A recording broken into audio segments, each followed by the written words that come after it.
हाँ दोस्तों, trending star Khesari Lal Yadav यानी हिट मशीन का एक और होली सॉन्ग आप लोगों के बीच आ चुका है। जी हाँ, बहुत ही बवाल होली सॉन्ग आप लोगों के बीच आ चुका है। नमस्कार दोस्तों, कैसे हैं आप लोग? उम्मीद करता हूँ ठीक ही होंगे। आज मैं बात करने वाला हूँ ट्रेंडिंग स्टार खेसारी लाल यादव के बारे में। जी हाँ, ट्रेंडिंग स्टार खेसारी लाल यादव के एक और भोजपुरी सॉन्ग आप लोगों के बीच आ चुका है। जी हाँ, बहुत ही बवाल सॉन्ग होने वाला है। तो इसके पहले आप मेरे चैनल पे नए हैं तो चैनल को सब्सक्राइब कर दें, वीडियो को लाइक कर दें। तो मैं आपको बता दूं, ट्रेंडिंग स्टार खेसारी लाल यादव का सॉन्ग बैगन बिछावना में, जी हाँ, होली सॉन्ग बैगन बिछावना में, जो कि फार्म म्यूजिक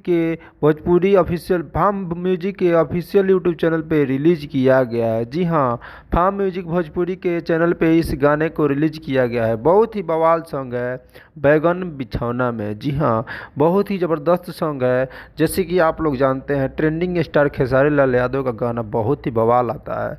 तो आप लोग जाएं, फार्म म्यूजिक के ऑफिशियल चैनल पे जाएं और इस गाने को सुने और प्यार दें।